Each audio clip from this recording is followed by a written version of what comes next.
What I thought we would do today is start a series called the Fire School.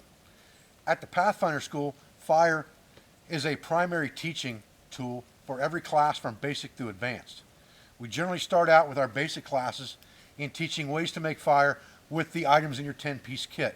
Generally speaking, that is a lighter, a magnifying glass, and a large ferrocerium rod.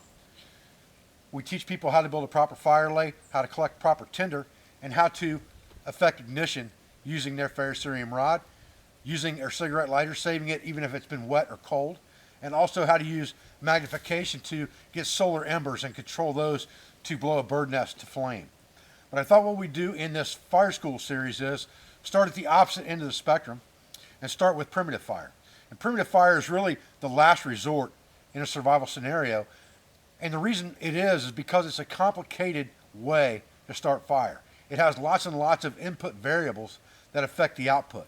And everything in survival, just like in life, is really a process. The inputs always affect the output. Any variation within those inputs can also affect the output. So what I thought we'd do is make a very in-depth, detailed video today to start off this series on making a bow drill set and creating an ember from that bow drill set. Now that's not talking about making a fire lay or making the bird nest or making the tinder bundle and all of those things. We'll go into those as we go. I thought what we'd do today is we would talk about just creating the ember from a bow drill set, making a bow drill set from scratch from what we find in the woods with a couple simple tools that we'd have in our backpack, and then some of the variation that can be found within the bow drill set and some of the little simple tweaks that you can make to make your bow drill set work better for you, and then also the correct inputs that will directly affect the output. Stay with me and we'll get started. One of my favorite materials for bow drill fires in eastern woodlands is the tulip poplar. And tulip poplar, T-U-L-I-P, poplar, is really not a poplar at all. It's actually a tulip tree, and it's in the magnolia family. But it has very similar properties to all other poplars. And poplar in general is a very good species to use for a bow drill fire. Other species that are also in the poplar family that are good for bow drill fires are basswood, cottonwood, regular everyday poplar, Lombardy poplar and things like that, sawtooth aspen. Those are all in the poplar family. Those will all work well. Tulip poplar is actually sometimes called yellow poplar, but it is not truly a poplar, although it has the same properties. But it does have several things to its advantage in eastern woodlands. Number one, there's a lot of them. Number two, they're very easy to identify. Number three, because they drop their branches as they grow, usually there's hanging dead to be available. It's not always something you find on the ground. You can find dead branches, very similar to this one that's hung up in the thicket here in front of me. And you can see how white that is from the bark rotting off of it or being torn off of it. And that white color, that almost looks like deer antler, is very indicative of a tulip poplar or yellow poplar when you're walking through the woods. So it helps you to identify that type tree. If you're looking around and you see something that looks like deer antler color like that, very bright and very white looking, it's generally going to be a tulip poplar. You can then walk up and look at the tree itself, look at the bark, look at the consistency, and that's what we're looking for, is the properties of the tree. It really doesn't matter what species it is necessarily to us. What matters is, does it have the correct properties? And in our case, what we want for a bow drill fire is, we really want the properties of this wood to be fairly soft. We want something that we can push our fingernail into and it will leave an imprint. That's a fairly good indication of how soft that wood is, and that it will be the right wood or a good wood or a good candidate for a bow drill fire. Now the other thing that I can look at with this wood to see if it's what I'm looking for or the right consistency is I can just go ahead and cut into it with my knife. If you've been using your knife for very long, you understand what wood feels like when you cut into it and how hard it is. If that wood cuts like butter, and I'm just using a bushcraft black here, really good starting bushcraft style knife, works really, really well for this. Again, you don't have to spend a lot of money on this equipment, you just got to have the right stuff. But you got a good Scandinavian edge on here. If you shave that stuff down and you can feel it's really, really soft and it's cutting almost like butter, when you cut into it, that's a pretty good indicator that this is going to be good wood for a bow drill set. So here's several branches of tulip poplar that we've picked up off the ground in the woods. You can see the bark is off of this one completely. And the bark on some of these is different colors than the other barks. And the reason for that is differentiating ages of decay. If you find these ones that are very blackish colored like this, they've been dead the longest. Ones like this that are more light colored on the bark, generally speaking, have not been dead as long and may not be as dry as others. Ones like this that have been found on the ground with no bark on them have most likely been dead the longest, but if they've been found directly on the ground, they may contain moisture. This is a good straight piece right here. From about right here to here is fairly straight, and that's why I picked this piece up. I thought that would make a pretty decent spindle. Now remember that we need really 3 main components, but we need 4 components for our bow drill set. We need a hearth board, we need a spindle, we need a bearing block, and we need a bow. Generally speaking, we can make the spindle and the hearth board from the same wood very easily. It would be better to have green wood for both the bow and for the bearing block. The bearing block is what gives people the most trouble, and they don't realize it. And we'll talk about that when we get to that point. So let's look at the wood that we have and figure out what we're going to use for our spindle and what piece we're going to use for our hearth wood or our hearth board first. Now I'd like to use this piece for my hearth board because it's bigger in diameter. It's going to need to be wider than our spindle, or just a little bit wider than our spindle. We could use this as our spindle and cut it down a little bit more and easily be smaller than the diameter of this piece of wood. We also want to check the wood to make sure it's not rotten and starting to get real pithy feeling or spongy feeling. As long as it's not doing that, it should be okay. But the longer it's been dead, the faster it's going to burn up. The least amount of time or the lesser time it's been dead, the more chances are it's going to hold moisture. The closer to the ground it was, the more chances are it's going to hold moisture. All of these things are important variables that we have to control. So as we're cutting into this wood, we're going to be checking for all of those things. All right, let's first look at what we're going to try to use for a spindle. And besides my Bushcraft Black, I have just a Leatherman Super Tool, multi-tool. That's going to give me a small saw. A Baco Laplander would do the same thing.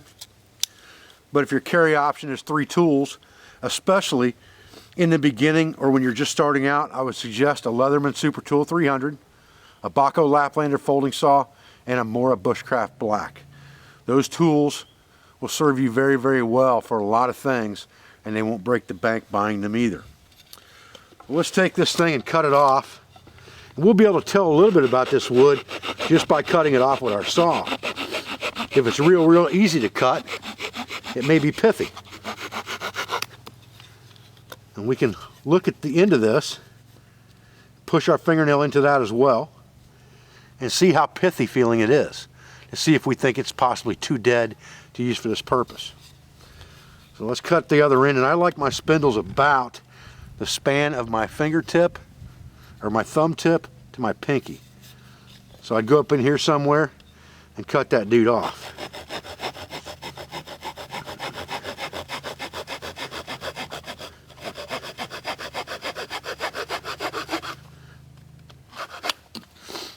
And again, I'm feeling it, see how pithy that thing feels or how rotted it feels. It's fairly straight, it's not too bad. It's got a little bit of a warp right here, but we're going to shave this thing down anyway. So we'll see what it looks like when we get it shaved down a little further. That will tell us more about the consistency or variables within the spindle. Now, generally speaking, I never used a knife on my multi-tool for cutting. I saved that knife razor sharp as part of my first aid. So I'm always going to use this Mora knife to cut with and carve with instead of using that. As I'm cutting into this, I'm trying to feel what the wood feels like. Is it carving off pretty smooth? Is it coming off chunky? If it's coming off chunky, that could be a pretty good indicator that it's too rotten. If it's coming off fairly smooth, that's okay. But you can also feel dampness as you go. This feels really, really bone dry. We've got a little bit of a knot right here. We're definitely going to use this for the top end of our spindle. And we'll talk about that in a little bit as well. But I'd rather have the top of my spindle harder than the bottom, if that's possible, so that it doesn't shoulder out on my handhold.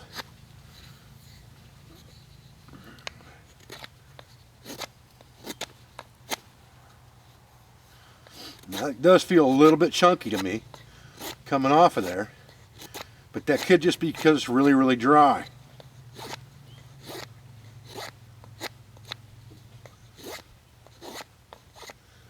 It doesn't feel smooth. Smooth generally equates to green wood or moisture, and it doesn't feel smooth. It feels a little bit choppy. And you can hear that when you're cutting into this. And all of those things are important to understand when you're doing this stuff. You can look at your shavings on the ground and see what they look like after you've taken them off of your spindle.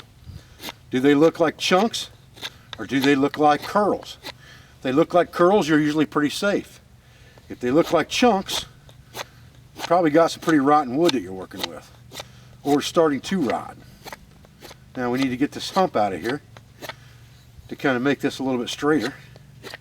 Got a little bit of a hump on this back side. The straighter this spindle is, the better it's going to spin. If this thing is crooked, it's going to wobble. If it wobbles in the socket, it's going to be releasing heat. It's not going to run smooth, and you're going to have friction in areas you don't want friction. So you always want this thing to be smooth as you can get it, and run as smooth as you can make it run.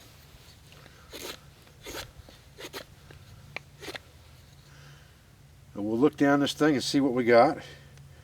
Not too bad off. It's looking pretty good. The other thing I want to look for as I'm going down through here is I don't want any cracks in the end of the spindle or checks. If I have cracks and checks, as soon as I heat this thing up, it's going to open those cracks up.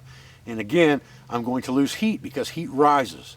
So when this thing is down on the board, the heat's rising up from the friction and the downward pressure, and the heat's rising up through the crack, and it's not staying where I want it. That's all important things that I have to think about. Now, let's talk about the shape of this spindle for a minute. We want this spindle, what I tell my students is, the diameter of your spindle should start out about the diameter of your thumb. So this one can be shaved down a little bit further than it is. And the profile, overall profile of the spindle, imagine a number 2 pencil, those big fatty pencils you used to have when you were in grade school, that you're about ready to take to the sharpener, and you've already used the eraser on it a few dozen times. So you've got kind of a rounded over end, and you've got a semi-pointed end that you're getting ready to take and put in the sharpener because it's getting dull. This end is bull-nosed over like the eraser. So this thing needs to look like that number 2 Ticonderoga pencil you had in 2nd grade when you're done. Right now I'm just going around and I'm reducing the diameter to get it to the diameter I want, and making sure I'm getting rid of those humps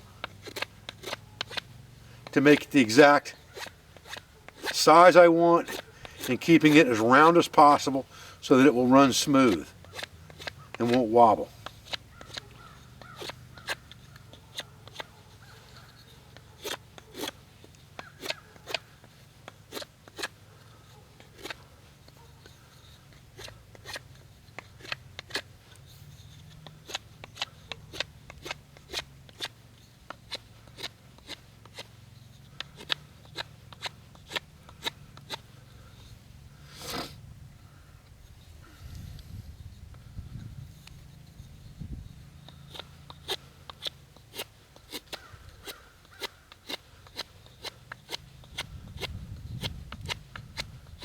Okay.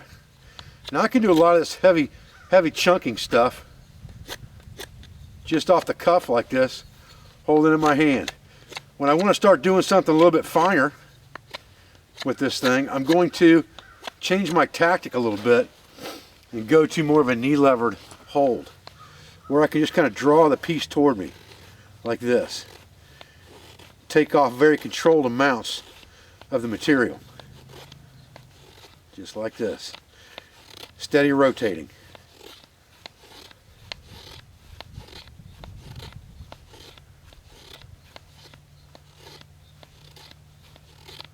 This is a very controlled way to carve something.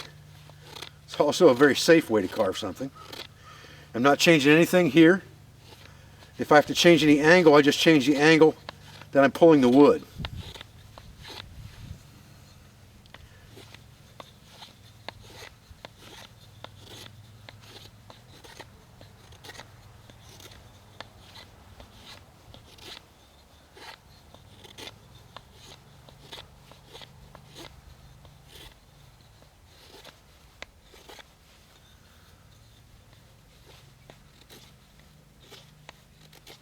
Right there's where that hump is at.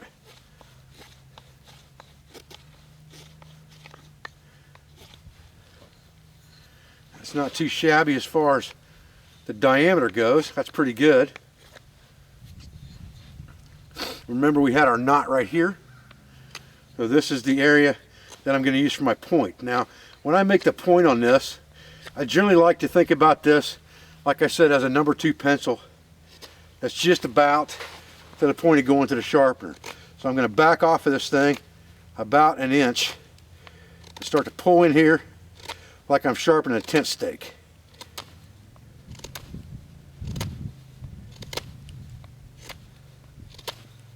And just keep rotating it around.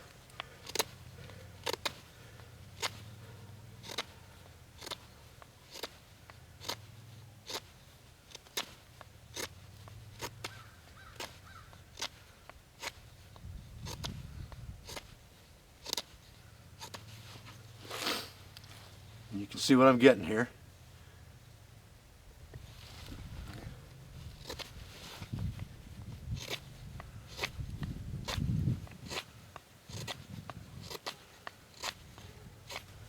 Preparation with fire is 90% of the success failure of a fire.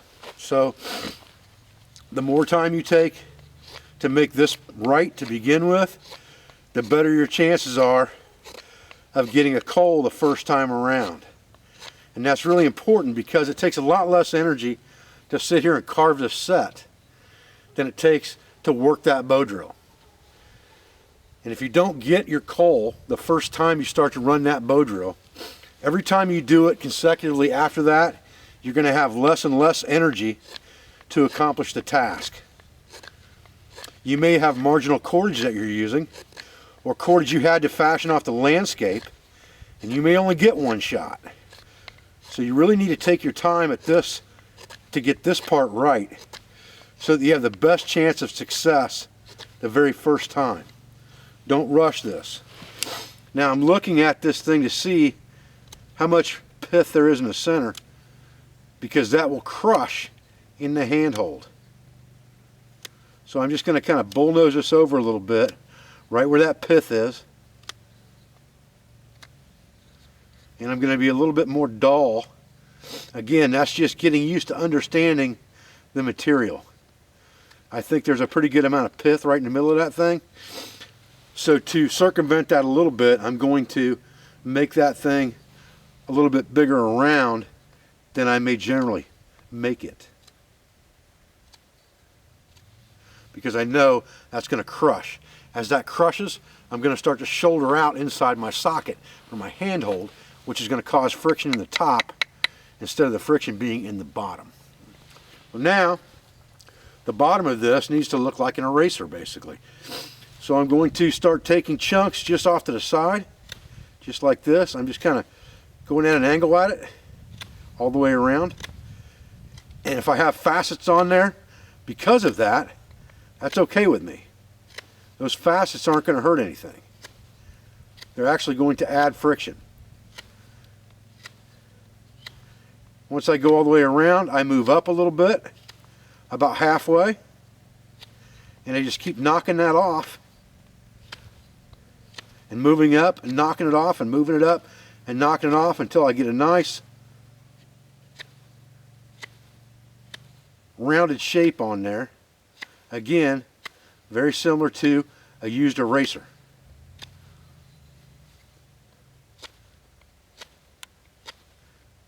As even as I can get it.